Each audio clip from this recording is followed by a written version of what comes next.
أعوذ بالله من الشيطان الرجيم. بسم الله الرحمن الرحيم. يا أيها الذين آمنوا كتب عليكم الصيام كما كتب على الذين من قبلكم لعلكم تتقون أياما معدودات. فمن كان منكم مريضا أو على سفر فعدة من أيام أخر. وعلى الذين يطيقونه فدية طعام مسكين. فمن تطوع خيرا فهو خير له. وأن تصوموا خير لكم إن كنتم تعلمون. ولقد سبقت كلمتنا لعبادنا المرسلين إنهم لهم المنصورون. وإن جندنا لهم الغالبون. سبغتالله ومن أحسن من الله سبغة ونحن له عبد. العربي الهاشمي يا محمد. العربي الهاشمي يا محمد. المسير نوى طيبة مسرى لعذور قبر الهاشمي محمد. لما فزع رياه في أكنافها وتكمث الحجاجنا ومحمد. إن قيل لي ماذا يشوكك في الورى فأقول إني أشك بمحمد. ألا يا رسول الله كنت رجانا. ألا يا رسول الله كنت رجانا. وكنت بنا برا ولم تك جافيا. على ربي الهاشمي يا محمد.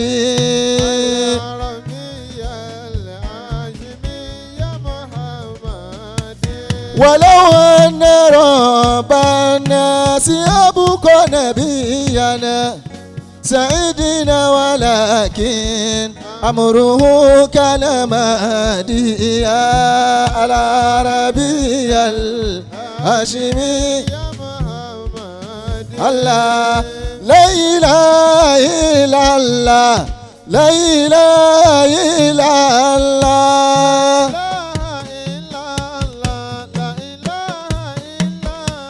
الله لا إله إلا الله لا إله إلا الله.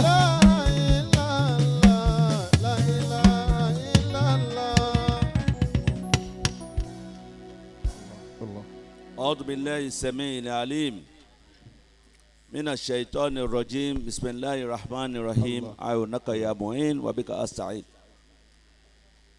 adúpẹ́ ní ọ̀dọ̀ Ọlọ́run. alhamdulilayi. ọba tí yóò fi ọ̀nà mọ̀ wá lọ sí ibi èyí tí àwa ń ṣe yìí. bí kì í bá ṣe pé ìmọ̀nà Ọlọ́run lára wa ni àánú ò bá ti máa wọn bá ti forúkọ ànábì pè wá ẹ̀yin tẹ́ ẹ sọ pé sallallahu alaihi wasallam yẹn ọlọ́run ṣàlékún gẹ́ àti gẹ̀fẹ́ yìí náà. àmín. gbogbo àti ìtẹ́tígbọ́n dáhùn wí ó ti dàwí ẹ̀yà sọ pé sallallahu alaihi wasallam. sallallahu alaihi wasallam. orí ọlọ́run ìmọ̀nà ọlọ́run ní lára wa wípé wọ́n fi orúkọ ànábì pè wá. sallallahu alaihi wasallam. káwọn náà wá wò pé ẹni tán forúkọ ẹ̀ pè wá yìí ó tó kán forúkọ ẹ̀ pè yàn. wọ́n ní ẹni tí ò mọ ọlọ́run a kì í fi ànábì bẹ́ẹ̀. ìmọ̀nà ọlọ́run náà tọ́lọ́mọ bá àlékè ọlá ṣe fún wa tá a fi lè máa jòkó bá ti ń jòkó yìí. gbogbo yẹn náà kọ́ ló rọrùn fún láti jòkó bá ti jòkó yìí pàápàá jùlọ nínú àsìkò ńlá tá a wà yìí àsìkò òǹgbẹ àsìkò tí a jẹ àsìkò tó yẹ pé wá ti tún dọwọ́ rẹ̀ lẹ̀ ara ó tún máa wá wíìkì sí àwẹ̀ tó máa wọra sí. tó ti bẹ́ẹ̀ a tún jòkó láti lè fi àwọn jòkó yẹn ṣe àwẹ̀ wa lẹ́ṣọ̀ọ́ láti lè bu ìkún àwẹ̀ tí a gbà kó lè bá a tún ní e lórí sí kí ládàá wa lè bá a pọ̀ sí.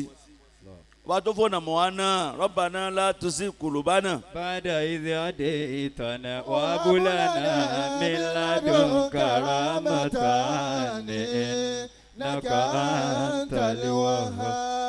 abẹ́lẹ́ wọn bá àlékè ọlá nínú ọlá ẹ̀ bá a ti ń lò ó lọ yìí lórí dáadáa yìí ọlọ́mọṣáájà lò ó kanlẹ̀ dálì kìámà bẹ́ẹ̀. Rabbana la tuzigh qulubana. àṣèrò tí bá ní tí a fi rò pé mi ò ṣe bí mo ti ń ṣe yìí mọ́ ọlọ́mọdé bẹ́ẹ̀ nìkọ̀ọ̀kan wa. ba'da idh hadaytana. ọlọ́mọṣàbà sàlékún kí a ti kẹ̀ fún ṣẹ́ ńlá anábì wa Muhammad. sallallahu alaihi wasallam. ya mani huditun bihadiyi nabiyyikum. يا من وديتم بالنبي محمد سيروا بناج نبيكم تعظيما وإذا سمعتم ذكره في مجلس صلوا عليه وسلموا تسليما صلوا عليه وسلموا تسليما يا من هديتم بهدي نبيكم بهدي نبي محمد gbogbo àwa tí Ọlọ́run bá lékè ọlá fi mọ̀nà látara ìmọ̀nà oníṣẹ́ ńlá ànábì wa Muhammad ní ọkùnrin wa ní obìnrin wa sírú bihadiyi nabiyyikum ta'zima sírú bihadiyi nabiyyikum ta'zima. gbogbo àti ẹ pé ìgbà ayé ànábì ni wọ́n dá ẹnìkọ̀ọ̀kan wá sáyé sí ìmọ̀lẹ̀ ànábì ni wọ́n fi ṣe mọ̀nà tiwa ìlànà ànábì ni ìlànà tiwa tírà tí ànábì mú wá òní tírà tiwa ẹ̀sìn ànábì Muhammad òní ẹ̀sìn tiwa ẹ jẹ́ a máa tẹ̀lé lànà ànábì lọ bá a ti ń tẹ̀lé yìí ẹ má jà wò pé bóyá àwọn kan sọ pé èyí tá à ń ṣe yìí bóyá kò sínú ìsìlámù bá a ti ń ṣe yìí ẹ jẹ́ a máa ṣe lọ bẹ́ẹ̀ wáyé dà sẹ̀mí tán zikirahu fi majlisin. gbogbo àyíká ìtàbá wa dé láyé tàbá ti ń gbọ́ pọ́n dárúkọ pé anabi Muhammad. sallu alayhi wa sallimu taslima. sallu alayhi wa sallimu taslima. gbogbo bí tàbá ti ń dárúkọ anabi létí wa ẹja máa sọ pé sallallahu alayhi wa sallama. sallallahu alayhi wa sallama. gbogbo àwọn àlùfáà wa tí wọ́n ṣiṣẹ́ Ọlọ́run lára wa èyí tá a jòkó ní kíláàsì níwájú ẹ̀ èyí tá a gbọ́ kẹsẹ̀tì rẹ̀ èyí tá a gbọ́ kútùbà rẹ̀ èyí tá a gbọ́ orin rẹ̀ tá a gbọ́rọ̀ rẹ̀ tí wọ́n ti lọ Ọlọ́run bá pa gbogbo wọn náà bọ̀ kẹ́. amiina. gbogbo àwọn afáwọn tá a ṣàmì lára wọn tá a dúró ní kíláàsì wọn tó jẹ́ pé ní ọ̀rọ̀ wọn náà la gbọ́ àfẹ́ ẹnìkọ̀ọ̀kan gbọ́ àtàjòkó lẹ̀ yìí gbogbo àwọn tí wọ́n ti lọ ọlọ́mọsàbà bùkún kẹ́ wọn. amiina. gbogbo àwọn tó ṣẹ́kù fún wa láàfà ọlọ́mọsàbà mójútó wọn. amiina. àwọn òbí tí wọ́n bí wa tí wọ́n lọ fà wá fún àwọn ẹni rẹ pé afẹ́kọ́ mọ̀ yí yáre. àwọn tí ń bẹ láyé ọlọ́mọba mójútó wọn. amiina. àwọn tí ò sí mọ́ ọlọ́mọsàbà bùkún kẹ́ wọn. amiina. wàlálà họ́là wàlá kú wọ́tá yẹn illa lábẹ́lẹ̀. billahi al-aliyyil azim. mo kí ìkàlẹ̀ gbogbo tí ń jẹ́ àlẹ́ ọ̀làmáù ìkàlẹ̀ gbogbo àwọn àlùfáà lápapọ̀. tí wọ́n ń pè wá ní warasatul anbiya. tọ́láwọ̀ la jogún àwọn ànábì Ọlọ́run. mo fi bí Ọlọ́run bá lékè ọ láti ṣe kálukú láàyè rẹ̀ mo fi kíkó wá. mo fi ìgbàdúrà tọ́lọ́yún ọ̀dà fún kó wá mo fi kíkó wá. mo fi mímọ̀ Ọlọ́run tó mọ kó wá tó mọ bó ṣe tó ó mọ bó ṣe jẹ́ ó mọ bó ṣe tọ́ ká mọ́ ṣe sí mo fi kíkó wá kíkí náà máa gbé látọ̀rọ̀ bàbá wa àgbà èyí tí Ọlọ́run fi ṣe gbòǹgbò ìjókòó tá a wà yìí bàbá wa Maulana al-Mazkur isma bi kulli ihtiram bàbá wa Sheikh Abdul Rafiu aránṣẹ́ adamallahu hayatahu. kọ́lọ́mọ́sá jẹ́ kí arin pẹ́. Amina. mo fi àdìsí ànábì tó ní la in yahdiyallahu bika rajulan wahidan. La yahdiyallahu bika rajulan wahidan khairun laka mina ad-dunya wa ma fiha. tọ́lọ́mọba àlìkẹ́ ọlá fi yẹn kan so mọ̀nà látara rẹ̀ bọ́lọ̀ ti fi àfa wa Olaide Sheu tọ́lọ̀ fi mọ̀nà látara bàbá wa aránṣẹ́ ó ń ṣe ńlá anabi wa Muhammad sallallahu alaihi wa sallam. ó ní kábàánikídé wa ṣe láyé tẹ́níà èmukọ́ Olaide Sheu ní kéwù. La yahdiyallahu bika rajulan. ẹyọ kan tọ́lọ̀ ń ṣe fún yín tó sì jẹ́ pé ní ẹ bá ní kẹ́ ẹ mọ ká àwọn tẹ́ ẹ kọ́ àwọn òǹkà rẹpẹtẹ òun ló ti tọwọ́ yín yanjú nú ayé ọ̀pọ̀ wọn náà sì ni wọ́n ń ṣe bẹ́ẹ̀ náà ti ń ṣe ẹyọ kan tẹ́ ẹ kọ́ àfàwà Olaide Sheu ẹ wo èèyàn tó mọ̀nà látara tiẹ̀ náà. La yahdiyallahu bika rajulan wahidan. báwo gbọ́n àtàtì wa kọ́ ní kéwọ́ tí wọ́n ti yanjú tí kálukú ti di àwọn àyè ibì kọ̀ọ̀kan mú ẹ wo tí kálukú ń ṣe láyè ibi tí wọ́n wà náà ní dáadáa. Bika rajulan wahidan. bọ́lá ti ṣe fún ìyẹ́ ọ̀kan ẹni náà tó ó tó yàn ojú owó tí ibẹ̀ láyà tàlùkì àmọ̀ lọ. látara bẹ́ẹ̀ mo fi ní kí ọlọ́mọṣà jẹ́ kí arin pẹ́. Amina. ọlọ́run jẹ́ ká ẹ̀sìn wá jìnnà. Amina. ọlọ́run ṣe ńlá tí ń jẹ́ Muhammad. sallallahu alaihi wa sallam. mo kí àfa wa Sheikh Alhaj Almuhtara Musa Ainu Ridho. adamallahu hayatahu. وعين الرضا عن كل عيب كليلة ولكن عين السخط تبدي المساوية ولكن عين السخط تبدي المساوية. ọba tó ṣe ọlá náà tó ṣe bó ti ṣe bá ń wí fún wa pé wàfàtà ńlá hu ìgìnà òkàlẹ́ mọ́ṣíhàdá. وفتح له إغناء كلمة شهدا وإجل المشيخة في حداثة أمرد وإجل المشيخة في حداثة أمرد. ọba tó kó ogun tá a máa wá lọ síbi àwọn tó ti lọ́jọ́ tó ti léwu lórí ogun tá a là ní bùkátà sí lọ́dọ̀ àwọn àgbàlagbà tó ti léwu lórí ọlọ́run wá kó gbọ́ ẹ̀ náà tì í lọ́dọ̀ ẹ̀ sì fi sahun ẹ̀ ń nà ẹ̀ ń lù bọ́lọ̀ bá alẹ́ kí ọlá ti fẹ́ ọlọ́mọ dojú ọlá náà bolẹ̀. Amina. kójọ bùn bá náà lẹ́mìí àtàláfíà. Amina. bàbá wa Zainul Abidin mo kí i adamallahu hayatahu. ọlọ́run ní bọ́lá náà jẹ́ Àmín. ọlọ́run ní báyìí náà jẹ́ Àmín. Zainu lè jẹ́ fún Islam ọlọ́run máa ń jọyín kó nu Islam náà Àmín. ọlọ́run ṣẹ́ ńlá ti ń jẹ́ Muhammad sallallahu alaihi wa sallam. Zainu yín ọlọ́run má sọ di Ṣáínù mọ́ yín lọ́wọ́ Àmín. ọlọ́run ṣẹ́ ńlá ti ń jẹ́ Muhammad sallallahu alaihi wa bàbá wa sallam. ìmáàmù àgbà ní gbogbo olú Ádámù mo kí yín adamallahu àwọn olùfọwọ́ tí wọ́n jòkó lẹ́gbẹ̀ẹ́ bàbá wa inú rìndọ́ mo kí yín mo fi bàbá wa Sheikh Àmọ̀bí mo fi kí gbogbo àwa tí a jẹ́ olólùfẹ́ alábàárìn àfa àwa Olaide Sheu mo fi kíkí yẹn náà kún kíkí ti àfa àwa olóko mi bí yẹn bá ti rí ẹni tí ń dórúkọ rẹ̀ ó yẹ kí inú rẹ̀ máa dùn ní ọlọ́run wa ní kájọ wọn jókòó kan náà wọ́n tún wá dá láwọ̀ wọ́n dá lọ́rọ̀ èmi mo jọ wọ́n tún náà wọ́n ojú èmi lọ Same color. ọlọ́mọsá wà láàánú ọlọ́mọdàbàrú máa lọ́wọ́ Amina. gbogbo àwọn ẹni rí táwa kún àfa Olaide Sheu látara iṣẹ́ ẹ̀sìn yìí ọlọ́mọsá kún ẹnì kọ̀ọ̀kan wa náà Amina. ọlọ́run ṣe ńlá tí ń jẹ́ Muhammad sallallahu alaihi wa sallam. wọ́n ní tí wọ́n bá ń ṣe lọ́wọ́ tí wọ́n fi wọlé ó ní ẹ kíyèsí irú èèyàn tó wọlé yẹn.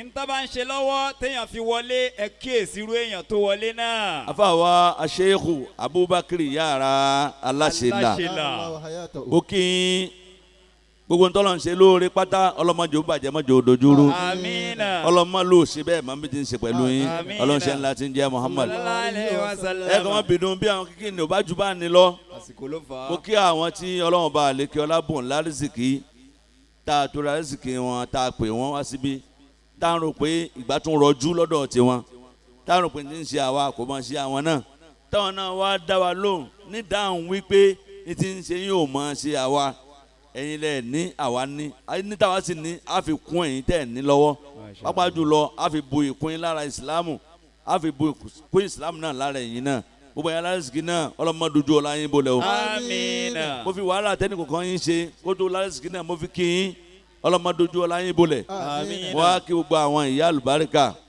bẹ̀rẹ̀ látòrí àwọn alásàlátù ti Al-Yusra dóná àwọn alásàlátù bàbá wa Zainul Abidina àfi náà kí gbogbo alásàlátù àgbáyé ìtànṣe yìí ọlọ́jà bá ń bi tó lérè. Amina. ọlọ́nṣẹ́ ńlá ti ń jẹ́ Muhammad ọlọ́lá wàlá quwwata illa billah. lẹ́nu wọn bá bí tí àyè bá gbà mí mọ́ èyí tí àfa wa Olaide Sheu ní kí n wá tọ́ tírà lé lórí tánìkáwá náà wá wí ń tábà mọ̀ nípa ẹ̀ ó ní nǹkan tí ń jà rìn nínú ayé pàápàá jùlọ nínú ayé ti Ìsìlámù pàápàá jùlọ nínú ayé tàwa àfà.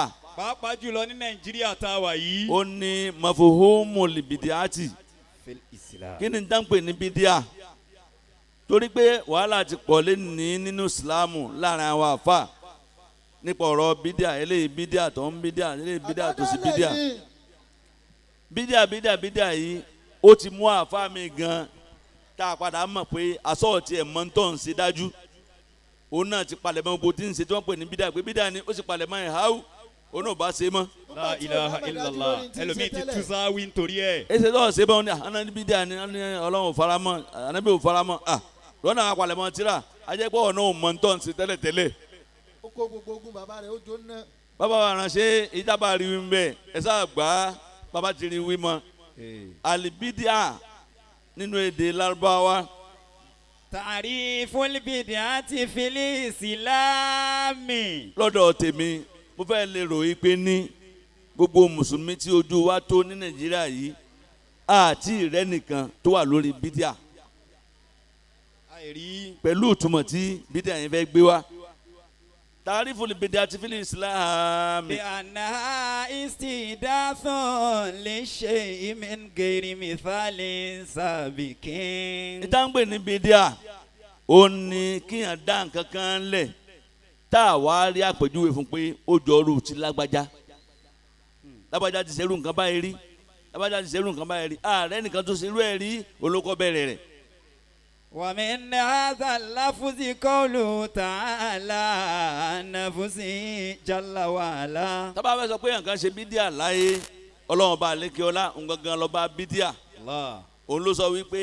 badi'us samawati wal ardi fa idha qada amran fa innama yaqulu lahu kun fayakun. ọlọ́ni òun ọlọ́ni badi'us samawati wal ardi èmi mo dá sánmọ̀ tí ìwò tẹnìkan kọ́ ṣe èmi mo dá ilẹ̀ tí n sọ pé mo rí sáyẹn rẹ̀ níbi kan gbogbo àwọn tí ń kọ́lé ilé ńláńlá láyé lé nísìnyí báyìí tábà kọ́lé kan ládùúgbò bíi tá a wà yìí tó bá jáde sáwà ládùúgbò pé kódà kò wo tẹnìkan kọ́ ṣe ilé tó kọ́ kùsà nìkan tó kọ́ rú ẹ̀ ẹbí lọ́wọ́ ẹ̀ dáadáa ẹbí àwọn tá máa ya fọ́tò lé yẹn inú kan lọ́ọ́ mu níbi tójú tí yóò tó bẹ́ẹ̀ lọ́ọ́ mu ní UK lọ́ọ́ mu ní Amẹ́ríkà lọ́ọ́ mu ní South Africa lọ́ọ́ mu ní Dubai. ó lè wọ́n gọ́gùn náà. ọ̀dọ̀ yín ló ti jẹ́ pé òun ló kọ́kọ́ ṣe òun kọ́ ló kọ́kọ́ ṣe abọ́lọ́wọ́n bá lè kí ọlá àgbọ̀ yí pé sámàkọ́ ti wà ń bìkan tẹ́lẹ̀ rí kọ́lọ́n wa ní ó dà o èmi ó sì dá ìtọ́jú tí wọ́n dá ní lọ. badi'us samawati wal ardi. àgbọ̀ pé ilẹ̀ kan ti wà ń bìkan rí tẹ́lẹ̀ kó máa tó lẹ̀ ilé kọ́lọ́n wa ní èmi lọ́lọ́ ìmú lágbára ju ó dà èmi ní ó sì dálẹ̀ tó fẹ́ ju tí wọ́n dá lọ Ọlọ́run kò sẹ́nìkan tó dá yìí tẹ́mi ń dáhùn kò sẹ́ni tó dá rí. wal ardi. láàrin yẹn náà ẹ dá bira wa nínú Ìsìlámù yìí ẹ wo nǹkan kan téèyàn kan bá ṣe rí pé èèyàn kan ṣe kan báyìí o tá a wá rí àyá alukurani fún tá a rí àdìsí fún. ẹ jẹ́ asáré wò ó. ní nǹkan dáadáa. ní nǹkan dáadáa pé nínú Ìsìlámù ẹnìkan ṣe báyìí ẹnìkan ṣe báyìí ẹnìkan ṣe báyìí ká wá wá sífà ká mọ̀ rí àyá kan tí ó tọ́ka sí ká mọ̀ rí àdìsí kan tí ó tọ́ka sí abárí yìí tẹ́ nǹkan bá dá nínú Ìsìlámù tí ó bá ní àyá tí ó ní kurani wàláwù ta'wilan kódà tó bá ti ta'wilu àyá yẹn tá a wá ní rí rọ́mọ́ pé ntòwí àrímújáde sẹ́mi pé làákàyè náà jura wọn lọ tẹ́lẹ̀ mi bá ka àyà kan nísìnyí báyìí ntí ó mú jáde lára ẹ̀yọ̀ kan ṣoṣo yẹn ẹ bá wọn pè sẹ́nu àyà tá dọ́nkẹ́ tẹ́lẹ̀ àbí mi lọ tó mú wá ni àwọn mufti a máa ṣe bẹ́ẹ̀. àbí sẹ́ làákàyè wọ̀ wá wúlò mọ́ tí lákàá bá ti wúlò mọ́ lára ẹ̀sìn náà kí lọ́lọ́run fún wa ńlá káyìí sí. bàdé wọn samawati wal ardi fàyídà kọ́dọ̀ amúra. ọlọ́run tó dá sámà tó dá lẹ́yìn tí òwò tẹnìkan kọ́ ṣe ìdákọ̀dọ̀ amúra tó bá ti gbèrò pé màá ṣe báyìí òfin àṣẹ mi ti gun nǹkan báyìí báyìí náà máa yà kú láwù. kọ́ fàyàkú. wàmínú akọ́lù tààlà. nírò ẹ̀ ní ọ̀rọ̀ ọlọ́run bá àlékọ́lá tó tún sọ wípé. kulli ma kuntu bid'an minar rusuli. ọlọ́run rẹ̀ Muhammad sallallahu alaihi wasallam sọ wọn pé ma kuntu bid'an minar rusuli sọ fún wọn pé èmi kọ́ ni màá kọ́ jẹ́ ànábì àkọ́kọ́ àwọn kan ti dé níwájú mi tán jẹ́ ànábì ọlọ́run. ay lam yakuni nabiyyu muhammadun alayhi salatu wa salamu awwala rasulin wa nabiyyin yub'athu lin-nasi. tó ń sọ fún abẹ́ ni pé ó ń ṣe ńlá ànábì wa Muhammad tọ́lọ́run ránṣẹ́ àwa mùsùlùmí kìí ṣe àkọ́kọ́ òjíṣẹ́ ọlọ́run ọba àti rán òjíṣẹ́ kan síwájú ẹ̀. bali bu'itha qablahu al-kathiru mina rusuli wal anbiya wa wafqa hadha al-mafhumi. lórí àgbọ́yé yìí pé ọlọ́run nìkan ni bàdéhùn samawati wal ardi pé ní ti ń jẹ́ bídíà ní tẹ́nìkan ò ṣe rí.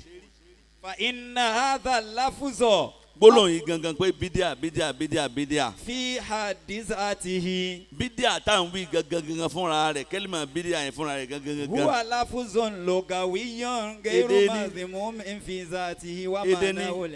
kò sí láì fi kan níbi kẹ́límà bídíà pé bídíà gangan fúnra pé láì fi wá wà mí tó rẹ́ lómi tamati ni anta mọ̀bùtẹ́dẹ́ ọ̀hún nísìnyí àbá onímọ̀ àwòrán ìgbà tẹ́kọ̀ bóyá kó n ti palẹ̀ mẹ́rin báyìí kó n sì máa lọ́nu ná. nígbà tí sọ́ọ́rì fún rẹ̀ ò pé. bídíà fúnra rẹ̀ gangan kẹ́límà yẹn kò sí wàhálà kan nù ẹ̀ rárá àtọ́lù. wa innama yuhkamu alayhi min khilali ta'alluqi bil umuri wal ashiya'i was sulukiyati. a máa wòye sí gbólóhùn bídíà yẹn látara tó bá so mọ́ nínú àwọn rìn nínú àwọn wà nínú àwọn ṣe.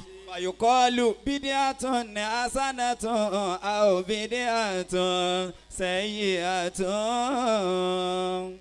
méjìlá wa pín bídíà sí tabari kankan tí wọ́n bá dálẹ̀ tó jẹ́ pé tí wọ́n dálẹ̀ náà wọ́n mú lára tó dáa ni a mọ̀ pé bid'atun hasana adadalẹ̀ tí wọ́n dálẹ̀ yá eléyìí máa dá ní bídíà o ní mọ́tìlì bid'atu hiya eléyìí máa dá o. àwọn tí wọ́n gbé bídíà wá sọ́dọ̀ tí wọ́n á ní sìn pé gbogbo tẹ̀ ń ṣe bídíà àwọn òdùn ló pé bídíà kan wà hasana o kó ló bídíà lọ́dọ̀ tiwọn. dalalatun wa kullu dalalatin finnari. àwọn yìí sì ní tí wọ́n ń ṣe tó bá dáa tí o bá ti jáde látọwọ́ tiwọn wọn náà ń pè ní bídíà. la ilaha illallah. tó bá ti dáa tí o ṣèpọ́dọ̀ tiwọn ló ti wá wọn náà ń pè ní bídíà. ìtorí pé àìmọye nǹkan tí àwọn náà ń ṣe tí wọn kì í ṣe lójú ayé oúnjẹ ńlá Ànábì wa Muhammad. sallallahu alayhi wa sallam. tí àwọn alukuronu salasatil ula alikayira tí wọn n'o dẹ̀ ṣe. lápèjúwe nísìnyí wọn a máa ṣe tàfíìsì Kùránì táwọn padà Kùránì yẹn wọn wá ṣe pati fún wọn rẹpẹtẹ. àwọn tó bá ṣe competition Kùránì tó bá gba fọ́ọ̀sì wọ́n ṣe pati fún wọn rẹpẹtẹ wọn fún wọn lówó. ẹ sọ fún mi pé ṣé wọ́n rí i pé Ànábì náà ṣe competition Kùránì nígbà tí Ànábì ń bẹ láyé ni. usira tán máa ń lọ ní Thursday bọ́nà ti rí yòó náà. Ànábì ẹ ṣe tafsiri inú Ramadan ntí o bá ti wàrà tọ̀dọ̀ tiwọn tó sì da wọn á ní bídíà ni. la ilaha illallah. àmọ́ sẹ́ni wọ̀rọ̀ wọn tán sọ yẹn ẹ jẹ́ n fi kílíkì kan ẹ ka ọ̀rọ̀ yẹn sí pé ọ̀rọ̀ tí yẹn sọ tí yẹn fi gòkè ẹni bá ti rókè múnú wọn ẹ rí pọ́lọ́ rẹ̀ ó mọ̀ ṣe yìí díẹ̀. ẹni bá ti rókè dénú wọn yóò mọ sọ̀kalẹ̀ díẹ̀ níbi ọ̀rọ̀ tí ń sọ.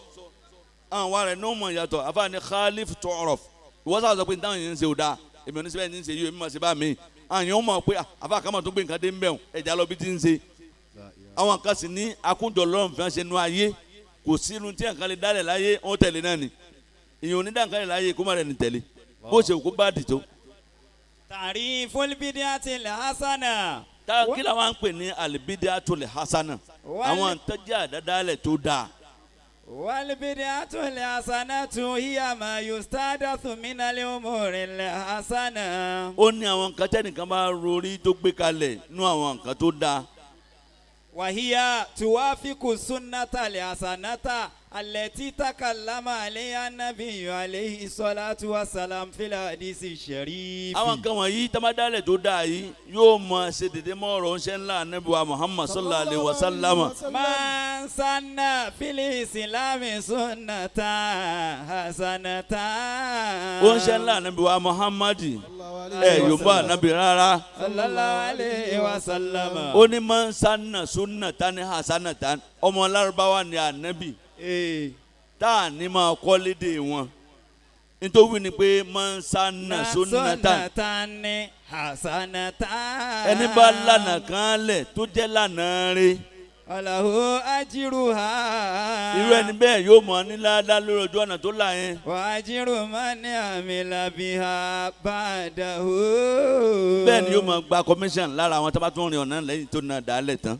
Ànábì ò sọ yìí pé ní mọ́ni abudaa. Ànábì ò ní ẹni bá kọ́kọ́ ń dá dáadáa lẹ̀ kẹ́lẹ̀. Súnà lànà pé máa ń sánà súnà tá. ẹni bá fìlànà lélẹ̀ tí ń rìn táwọn èèyàn náà wá ń bá ń rìn ṣé Ànábì ò kò ní láfùsùn mi tó lè lójú súnà lọ tó fi pé súnà tó yìí wá délé ní tẹ́ni wo tí wọ́n ń ṣe ní bídíà ni. La ilaha illallah. wa min al-amthilati min ala sunnati al-hasanati jam'ul faruqi radiyallahu anhu inda nasi. جمعه للناس على صلاة التراويح في المساجد. nínú àwọn súnà tó dáa táwọn èèyàn ti dálẹ̀ rí tó yẹ pé lẹ́nu gan-an nísìnyí bíbá ìgbọ́n máa ń ṣe ní Saudi ni wọ́n tún fẹ́ lè pè yín náà ní bídíà. òun ni Sayyidina Umaru òun ló dá sámú kíkí lẹ̀ pé ẹja mọ̀ lọ́kì ní mọ́sálásí tẹ́lẹ̀ kì í ṣe bẹ́ẹ̀ tẹ́lẹ̀tẹ́lẹ̀. بينما لم يجتمعوا عليها من قبل. wọn kì í ṣe bẹ́ẹ̀ tẹ́lẹ̀tẹ́lẹ̀.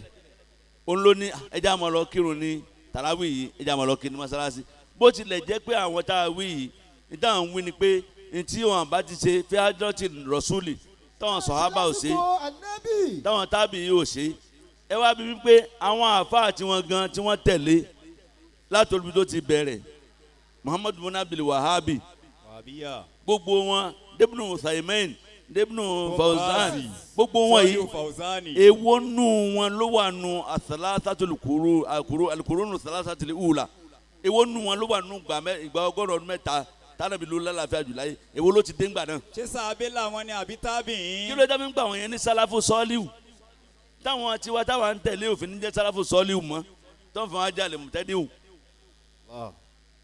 وكذلك تركيم التابعي لجليل يحيى بن معمر للقرآن الكريم. يحيى بن معمر òun ló fi nọ́mbà sí alukurani suratul Fatiha makiyatun wáyà sábò àyàtì pé 1 2 3 4 5 6 lára kurani o Yahya bun Muhammar òun ló fi nọ́mbà sára kurani. La ilaha illallah.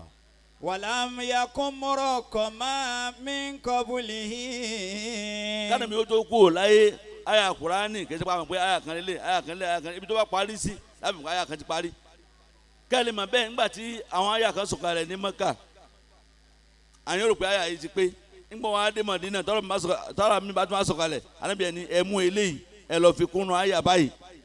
Allahu akbar. kò tí ì pé ara ìlélẹ́yìí wà yòókù rẹ̀ lọ́n sọ fún ẹ lọ́ọ́ fi kún.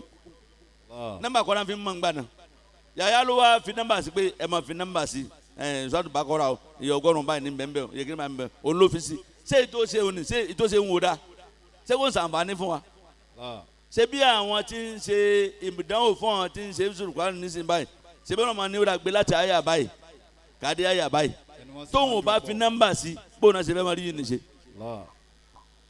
فكل عمل لا يخالف القرآن الكريم والسنة النبوية الشريفة وإجماع الأمة وهي داخلة في معنى حديث النبي صلى الله عليه وسلم. gbogbo ń tà ń ṣe ní Islam pátá tí o bá ti takò alukurani tí o takò àdìsá nàbì o ti wọnú sunnatun hasana lápèjúwe nísìnyí ẹ wo àwọn onísúfì àwọn náà táwọn àtàláwí tí wọ́n fèsì jù láyé onísúfì jẹ́ nàmbà 1 bẹ́ẹ̀. kí ni tó onísúfì ṣe tí ò dáa kò sí torí wípé ní gbogbo tí wọ́n ṣe pátá ló ní ẹ̀rí inú alukurani ọlọ́run ní oṣùkúrú ní azikurukum. àzìkúrukùn wá ṣíkúrú ni wàlá tẹ́kífúrú. ẹ máa ṣe zikiri la ilaha illallah fa'lamu annahu la ilaha illallah ọ̀n sùfin ṣe. Fadhakara Allah kathira. Wasabihu ní bukratan wa asila àwọn ọ̀rọ̀ bá ń ṣe tasbihu láàárọ̀ wọ́n ṣe nírọ̀lẹ́. Àwọn ní Sufi. Àwọn ní Sufi ń ṣe tasbihu láàárọ̀ wọ́n ṣe nírọ̀lẹ́. Wọ́n ṣe la ilaha illallah wọ́n ṣe alhamdulilayi wọ́n ṣe istighfaru tọ́lọ̀ ni ẹ gbọ́dọ̀ mọ wá mi lára foríjì bó tí wọ́n ń ṣe yìí tẹ́ bá ní ńgbà yá ànábì pé wọ́n tó jọ bẹ́ẹ̀ ṣé làákàyè tọ́lọ̀ ń fún wa ṣé kò ní ṣiṣẹ́ káwa ní ẹnu mọ bí tí Islam bá dé ńgbà yẹn nìkan náà lálẹ́ ṣe mọ́ káwọn kan wá ní òkè o la ilaha illallah ẹ̀kọ́ lẹ̀ báyìí astaghfirullah ẹ̀kọ́ lẹ̀ alhamdulilayi ẹ̀kọ́ lẹ̀ ó yẹ ẹja àjọmọ́ wa wí ká máa wí pọ̀ ṣé ibo ni wọ́n ti mú ìtumọ̀ la ilaha illallah bolo wà inú Al-Qur'ani astaghfirullah bolo wà inú Al-Qur'ani alhamdulilayi bolo wà inú Al-Qur'ani ṣé n tọ́wọ́n ṣe wọn kò bá lànà Islam mọ́ báwọn ṣé kò bá Islam mọ́ káwọn nígbà dání mi wà láyé wọn ṣáájọ bẹ́ẹ̀ síbẹ̀ nìkan lọ́wọ́ fún ìmọ̀ nǹkan sí lọ́kàn tí ò bá ti yapa ẹni tọ́lọ́ ń fi ìmọ̀ ní sílọ́kàn tó dá Sufi sílẹ̀ kò lè sọ pé òun mú tuntun wá á ló mú lára tí òun bá nu Kùránì ń gbà lọ́wọ́ Ànábì Muhammad sallallahu alayhi wa sallama wa min bidai suluki. nínú àwọn àdádálẹ̀ ti gbèsè. At-tawassul bi kuburil anbiya'i wa salihina. náà táwọn èèyàn takò yín pé ní àwọn ò faramọ́ òní kí a máa fọlá Ànábì tọrọ àbí kí a máa fọlá ẹni rẹ̀ kan tọrọ wọn náà ò faramọ́ ní bídíà náà nìyẹn náà.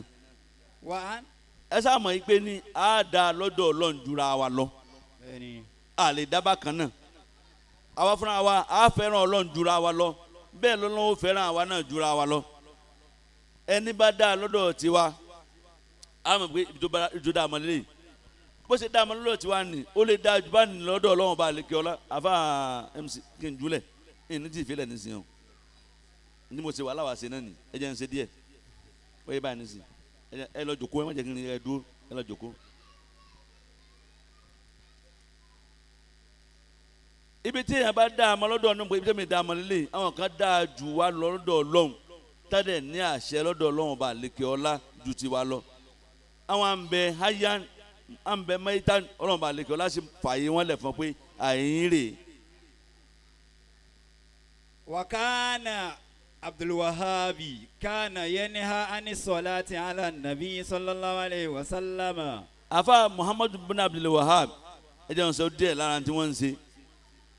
afa Muhammadu bin Abdul Wahabi yìí Wahabiyanu tó jẹ́ pé òun ni rọ̀ísọ àwọn Salafi ẹni tí wọ́n ń tẹ̀lé pé ọ̀gá wa rèé o nítorí wàá ti wí lọ́rọ̀ lọ́dọ̀ tiwa. ohun yìí a máa tako ẹni tí máa sọ pé sallallahu alayhi wa sallam kò fẹ́ máa gbọ́ kí a máa lóhun sàṣàlátù fún ṣẹlẹ̀ Ànábì wa Muhammad sallallahu alayhi wa sallam wa yata'adha min simaiha. tí bá ti ń gbọ́ pé sallallahu alayhi wa sallam yata'adha ara máa ní.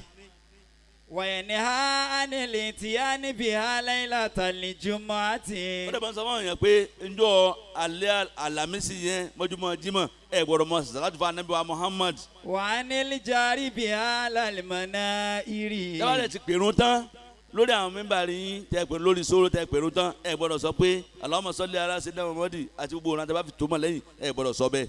wa yu'dhi man yaf'alu dhalika. Muhammadu bin Abdul Wahab ẹni yóò tó bá pèrún tán tó bá ní Allahumma rabba sí dáwà tó bá lè kàdé lè débi àsàlátù yẹn yóò fọwọ́ nira mú. wa yu'aqibu ashaddal iqab. gbogbo ìyà tó bá lè fi jẹ ni ó fi jẹ àsàlátù kún àsàlátù fún Ànábì àtúmọ̀ fi àjẹ́ yẹn nítorí ẹ̀. hatta annahu qatala rajulan ama kana mu'azzinan salihan dha sautin hasanin. Muhammadu bin Abdul Wahab yìí ó bá débi pé ní arákùnrin kan apèrún ni ó jẹni tó jẹ fúfúlẹ̀ àyẹ̀dẹ́ tí ò lójú méjì kó máa fi rìn náà báyìí ó sì yá yìí ó lọ pèrún ó pèrún tán ẹ sàlátù fún Ànábì.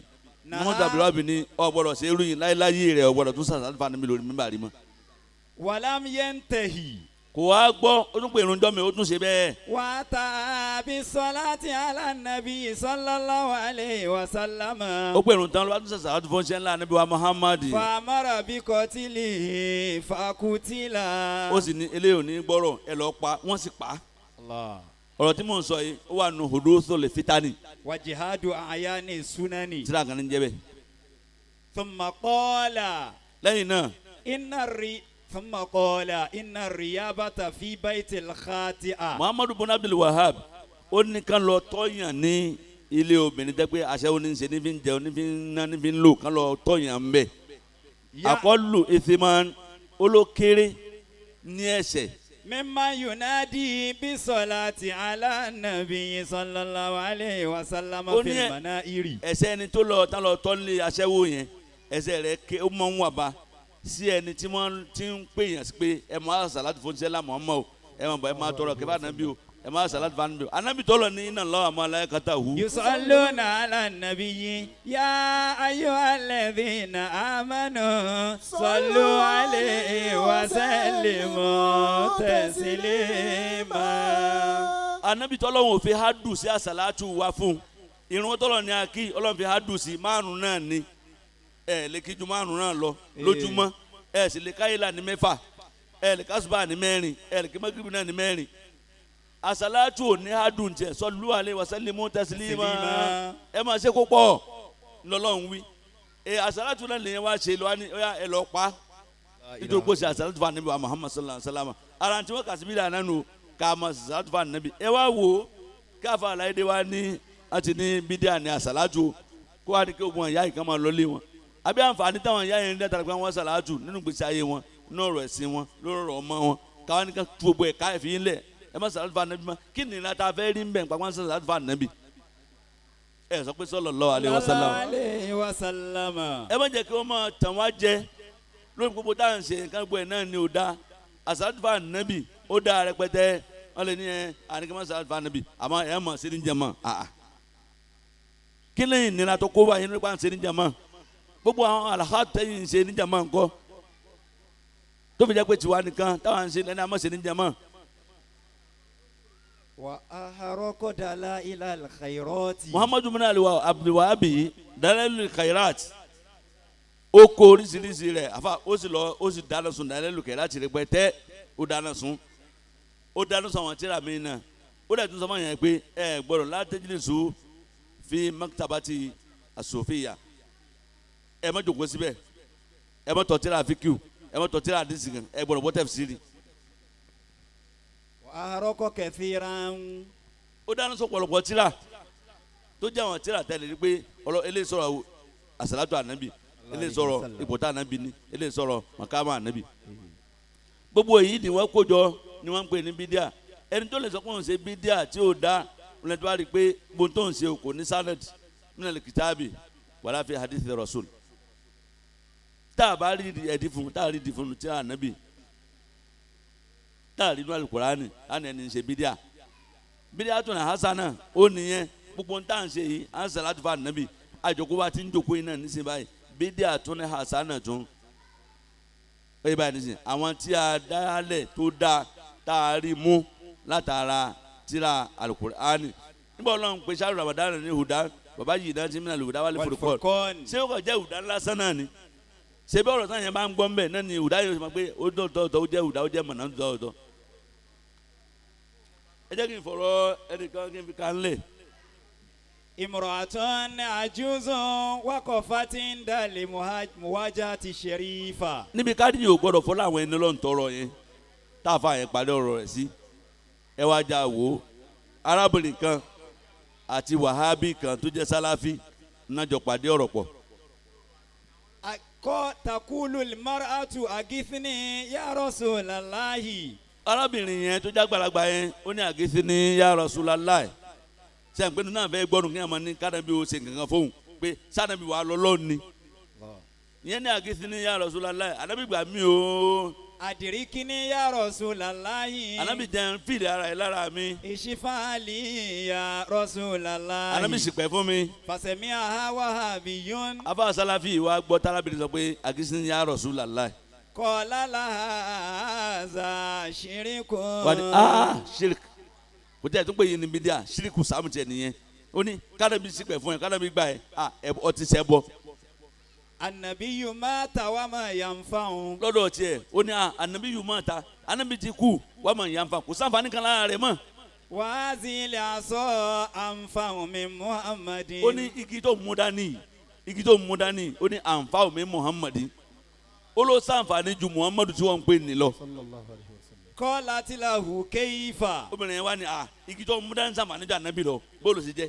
qala la ta'ali u'allimuka tawhida. u'allimuki tawhida. u'allimuki tawhida. ó ní ká lọ mọ́ bọ̀ yín fi ìkan sọ ọlọ́run bá yín fi mọ̀ ọ́ nísìn ó yá ká lọ.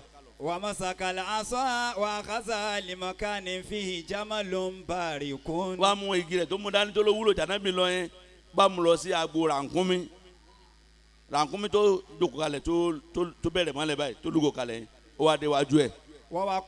wa qala lil jamali. afa salafi yìí wá dúró síwájú rànkúnmí ó ní rẹ̀ rànkúnmí. ya jamalu bijayi muhammadin kum wakif. ó ní pẹ̀lú ya nabi pẹ̀lú bá nàbí ṣe tó rànkúnmí dínlẹ̀ kó sì dé dúró. bihaki muhammadin mo kum fi wakuf. ìwà nabi tó ní mo fi bẹ̀ ọ́ dìde dúró kó sì dé dúró lẹ̀. falijamalu lam yataharrak. rànkúnmí kódà lam yataharaki kódà kò tiẹ̀ ìmìíràn báyìí rárá tọ̀. fadaraba wali wahabi bil asa. afa salafi wa mú igi tó mú dání ó bá fi nà rànkúnmí pa báyìí. ọkọ mali jamalu wàwá kọfà. rànkúnmí bá dìde rànkúnmí bá dúró. kọ́lá la.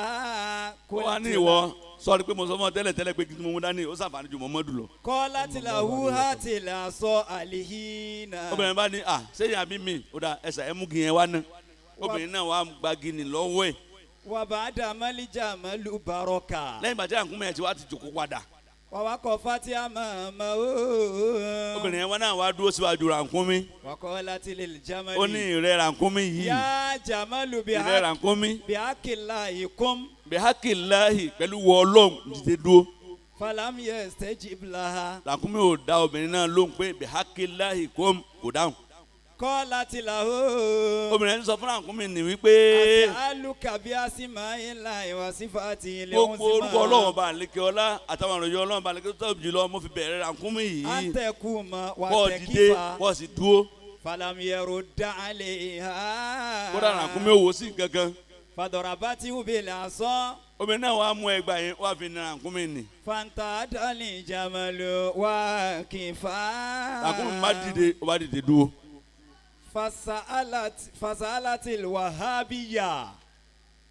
obìnrin yẹn wá bí àfa Salafi pé. wàkọ́lá tìlahu halila aso khairun minalahi wasimai wasifati. wọ́n ní náà nísìnyí báyìí ṣé ọ̀pátá múdání nísìnyí sótú wá lágbára ó wúlò ju orúkọ Ọlọ́run àtàwọn ìròyìn rẹ̀ lọ báyìí nísìnyí. fàbùyìntàn lẹ́sìn dọ́là. ojú wa ti kàtà Salafi. wà ní àrọ́fà. wọ́n á fẹ́ yín padà kó mọ́ ọ lọ. wàkọ́ láti lahu ismaila Mr. Ban jahilu. ẹ wá aláìmọ̀kan ẹ wá gbọ́rọ̀ ẹ gbàtí nìyẹn tó lọ ibi tó tán sí kọ́ nìyẹn. lẹ́yìn ìsàlẹ̀ amúrúkà máa tẹ̀dẹ̀. bẹ́ẹ̀ ti wí pé bá ànábì ti kú kó sàǹfààní máa lè fọlá rẹ̀ tọ́lọ yẹn kò tí ẹ̀ rí bẹ́ẹ̀ rárá. walakinna hazali jamalu walakinna hazali jamala hayawanu misiluka. sọ̀rí rànkúnmí yìí ẹran bíi tiẹ̀ ẹran ìwà tiẹ̀ ẹran lẹ́yìn méjèèjì. kò sí ẹ̀tọ́ láàrin ìwà àti rànkúnmí ọ̀hún. máa yẹ fún amúhìnlá bílẹ̀ àṣọ.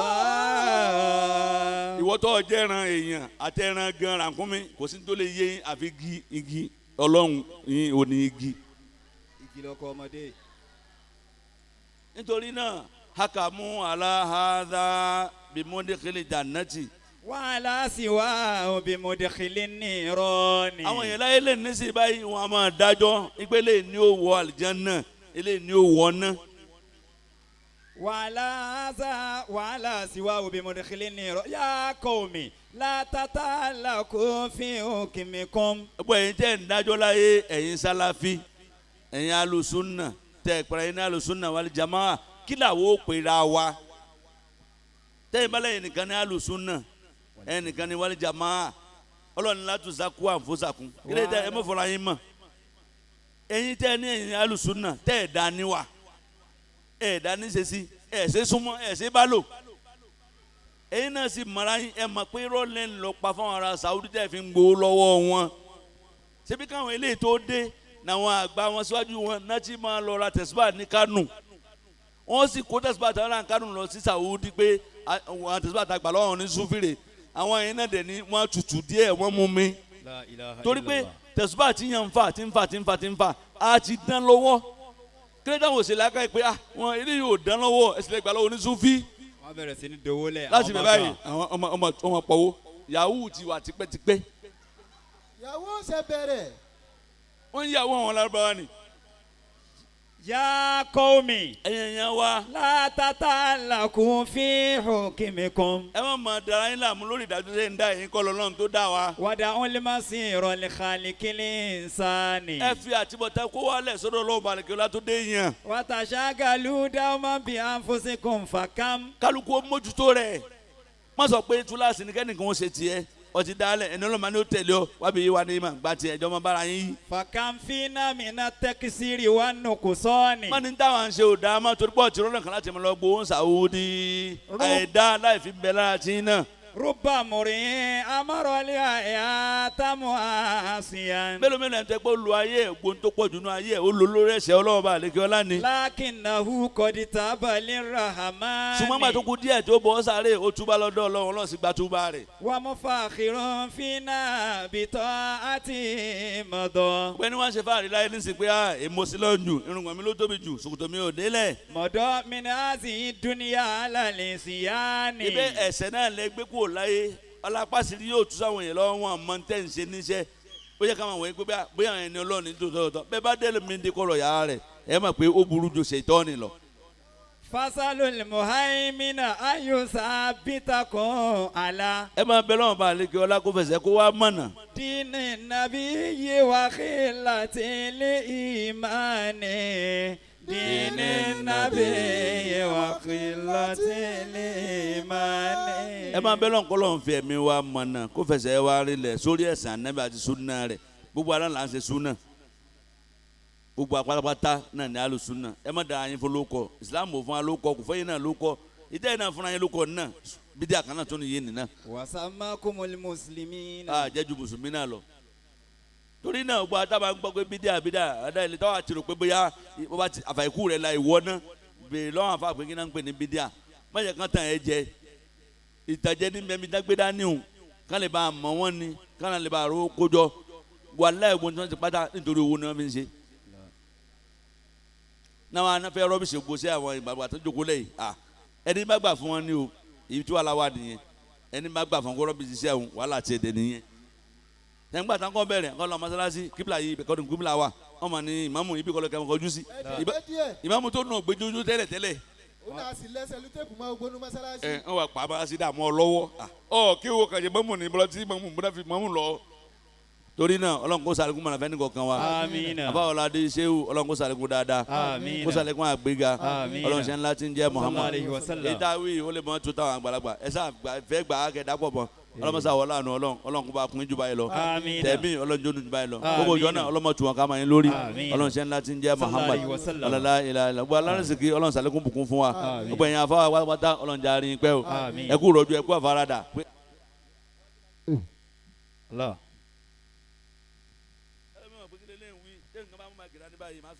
bẹ́ẹ̀ni ọlọmọsá wọlé àná Ọlọ́run ìfaradà tẹ ẹ ṣe tẹ ẹ fi gbọ́ ìtẹ́mi wí ọlọmọsá bá bùkún yín Àmín. ó sàlẹ̀kùn gbàdọ̀ fẹ́ni kọ̀ọ̀kan yín Àmín. náà Allahumma ya mala tafta bi khalqi samawati wal ardi Àmín.